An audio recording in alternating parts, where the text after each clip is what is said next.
Welcome back to episode 7 of Little Treasure Cove. People often ask me why I don't have an intro splash screen for my videos. Well, the truth is, I'm not a big fan of them. I think they're super cool the first time you see them, but any video after that, I just skip them.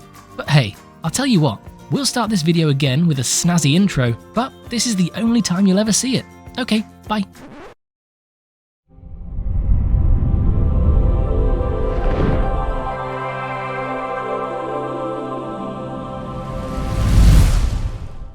Welcome back to episode 7 of Little Treasure Cove. Last week, the one and only Nerd Chacho added a compact B&M invert that really packs a punch.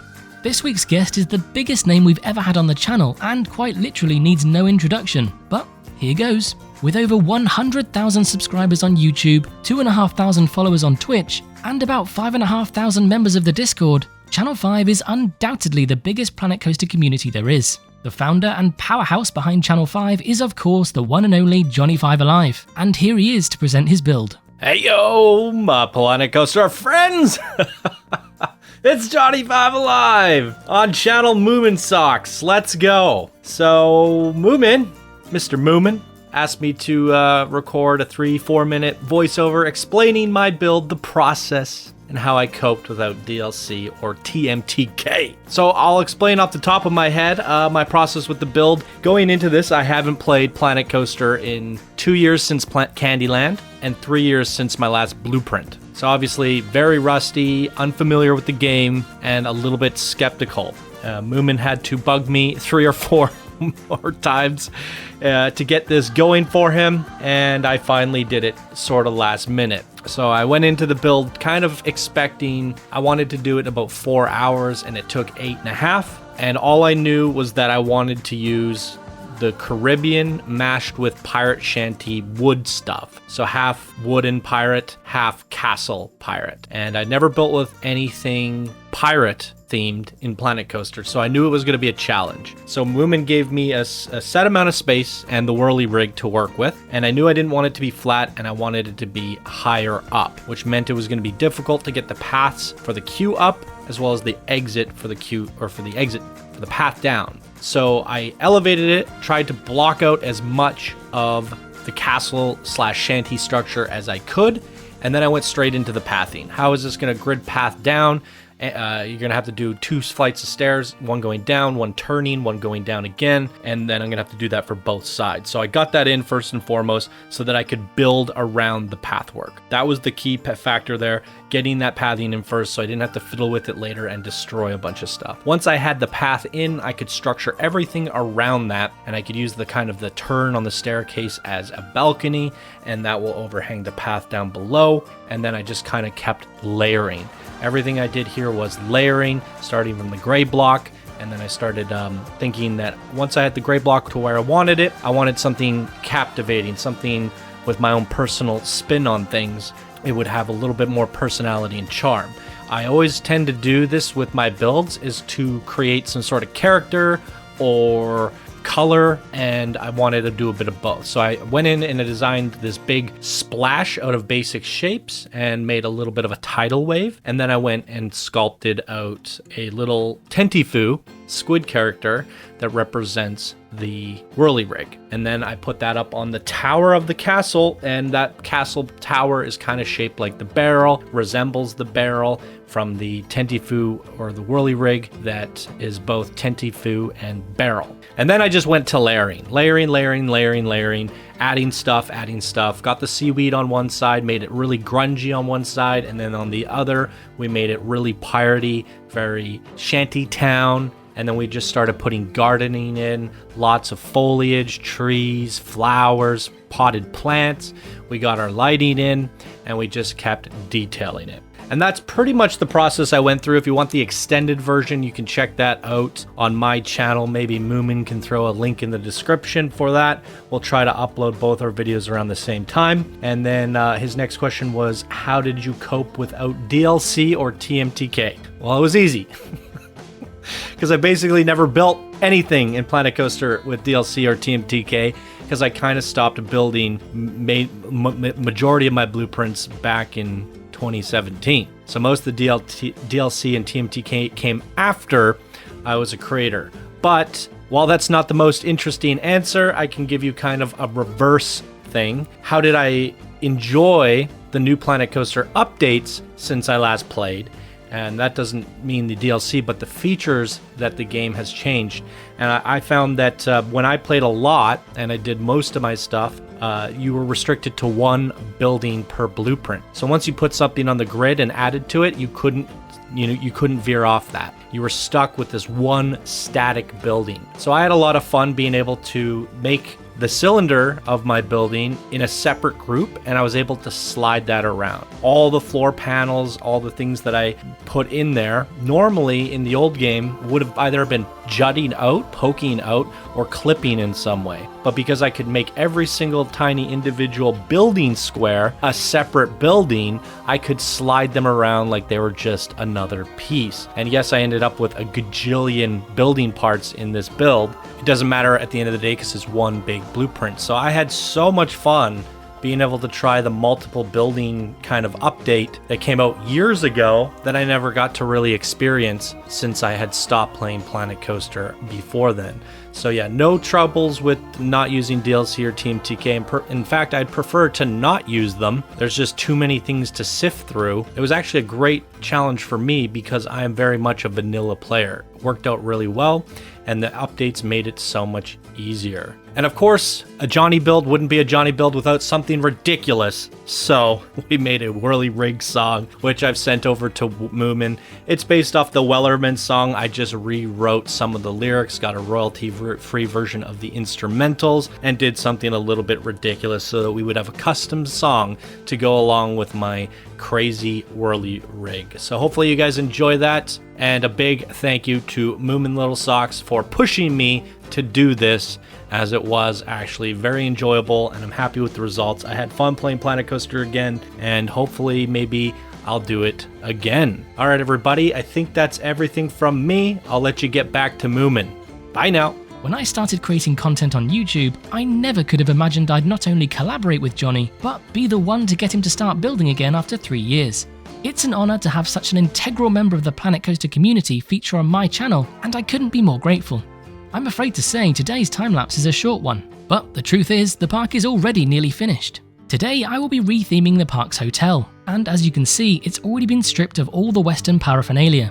Something I was really keen to capture here is that budget look you get in theme parks, where they try their very best to clad a build, but underneath all that clutter, we know it's just a generic building.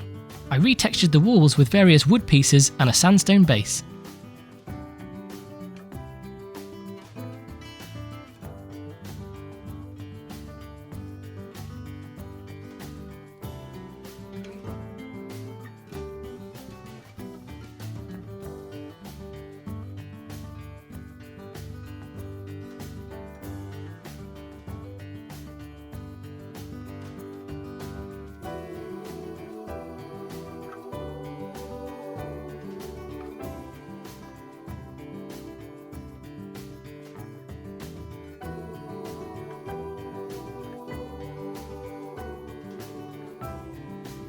In Little Rock Ridge, the hotel was seldom used, so I decided to add a couple of small attractions to attract more guests in this direction.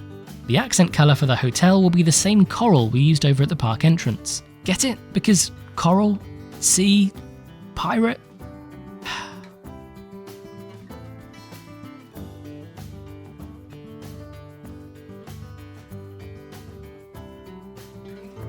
Something I very rarely show on the channel is any park management. So as an extra treat, here is me hiring a mechanic, setting his uniform and wage, assigning him to a roster, and attaching the hotel to said roster.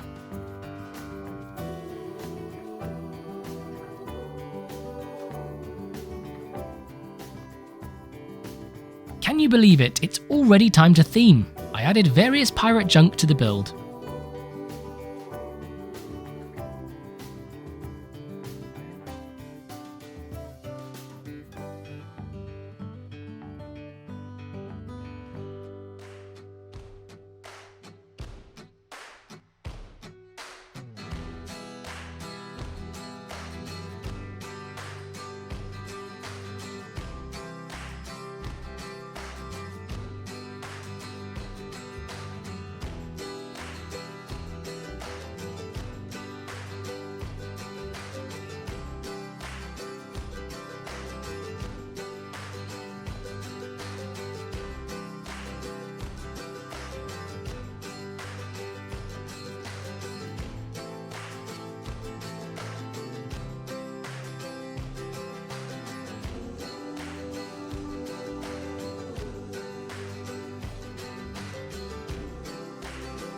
I popped a mast on the roof but decided it wasn't busy enough, so I added rope supports and a ladder. My talent knows no bounds.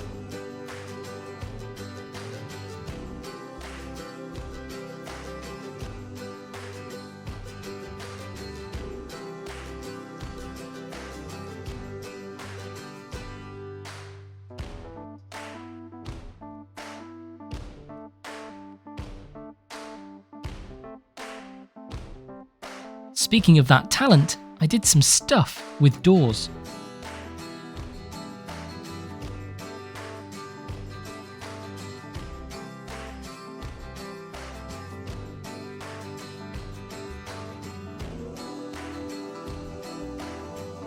I added a metric ton of hanging rope because, I don't know, pirate.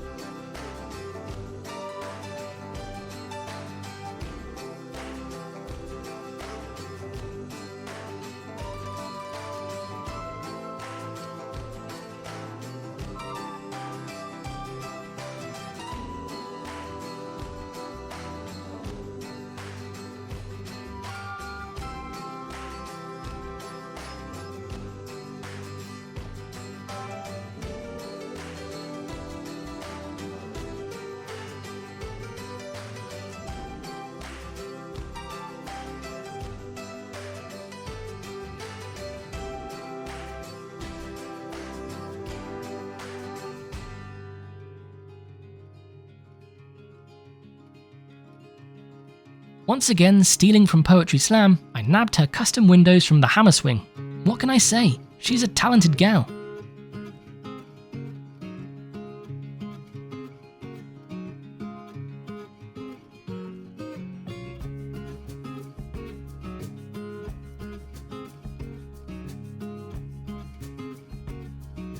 The tip of the green leafy bush makes for great weeds.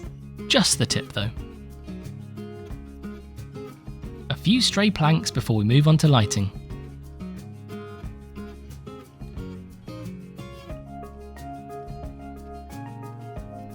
Using the existing area lights from before, I knew exactly where to place the new fittings.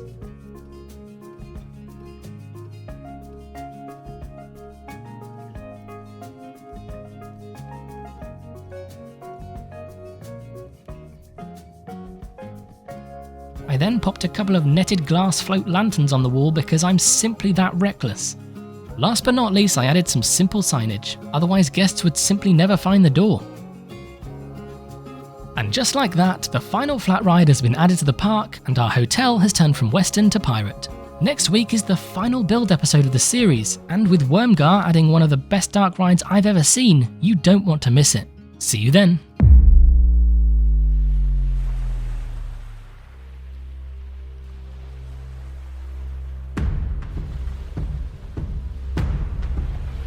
There once was a rig that put to sea. Name of the ride was the Whirlyman rig. The winds blew up, her barrel dipped down. Oh, blow my whirly boys, blow. Hot! Soon may the whirly rig come to bring us barrels of squid and fun. One day when the tenty-voos are done, we'll take our leave and go. Hot! She'd not been 2 weeks from Bore when on came a guest down to the shore. The captain called all hands and swore he'd take that ticket and go. Hot! Soon may the whirly rig come to bring us barrels of squid and fun. One day when the tenty-voos are done, we'll take our leave and go.